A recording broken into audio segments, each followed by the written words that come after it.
एक इंस्टाग्रामवर वारी ते का आजोबांचा व्हिडिओ खूप गाजला भारुडाचा. कोणता? येडका मदन तो केवळ पंचानन, येडका मदन तो केवळ पंचानन. हा येडका मदन तो केवळ पंचानन, येडका मदन तो केवळ पंचानन, येडका मदन तो केवळ पंचानन, येडका मदन तो केवळ पंचानन. येडका मदन तो केवळ पंचानन, येडका मदन तो केवळ पंचानन.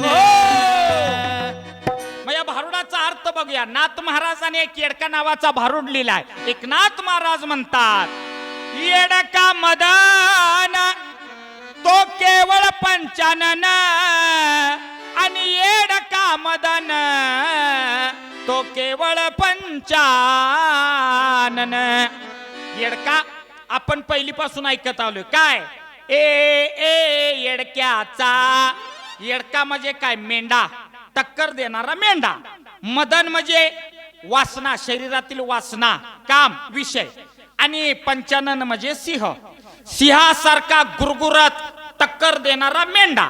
मग नातानी या येडक्याला, बारीक आहे का बरं का, या येडक्याला, मेंढ्याला कामरूपी येडका, मदन रूपी येडका, वासना रूपी येडका म्हटलंय. मग आता बारीक आहे का, मग या वासना रूपी येडक्यानं, मदन रूपी येडक्यानं धडक आतापर्यंत कुणा कुणाला दिली? वासनेनं धडक कुणाला दिली? बारीक आहे का, धडक मारली शंकरा.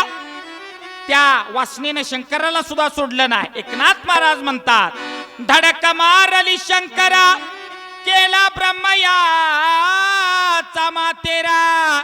ब्रह्मयाचा म्हणजे ब्रह्मदेवाचा. ब्रह्मदेवाला तर त्या येडक्यानं अशी धडक दिली, वासनेनं अशी धडक दिली, ब्रह्मदेवाची वासना स्वतःच्या मुलीवरती गेली. इथे एकनाथ महाराज म्हणतात, धडक मारली शंकरा केला ब्रह्मयाचा मातेरा, इंद्रचंद्राशी दरारा लाविला जेने. म्हणून येडका मदन, येडका